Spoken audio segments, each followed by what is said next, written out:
নমস্কার বন্ধুরা, আজকের টপিকটা হচ্ছে যদি ধরুন আপনি আপনার টু হুইলার অথবা আপনার ফোর হুইলার নিয়ে রাস্তায় যাচ্ছেন আর আপনাকে মাঝ রাস্তায় ট্রাফিক পুলিশ ধরলো আর আপনাকে ডকুমেন্ট শো করতে বললো আর আপনি অ্যাট প্রেজেন্ট কোনো ডকুমেন্ট ক্যারি করতে পারেননি, আপনার কোনো অনলাইন অ্যাপেও ডকুমেন্টগুলো নেই কোনো কারণে, হয়তো আপনার ফোন সুইচ অফ হয়ে যেতে পারে, যে কোনো কারণ থাকতে পারে।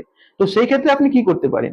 আর সেই ক্ষেত্রে আপনার সাথে পুলিশ কি করেছে না আপনার চালানটা ইস্যু করে দিয়েছে, আপনি ডকুমেন্ট শো করতে পারেননি বলে। কিরকম ডকুমেন্ট? যেরকম insurance, pollution, RC etcetera, driving licence, এরকম ধরনের, ঠিক আছে?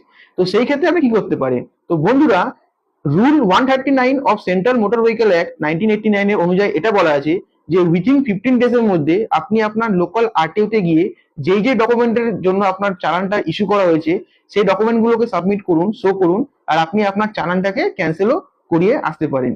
তো এই ভিডিওটা সবার সাথে শেয়ার করুন যাতে সবাই এই ম্যাটারটা নিয়ে লিগালি অ্যাওয়্যার থাকুক। Thank you.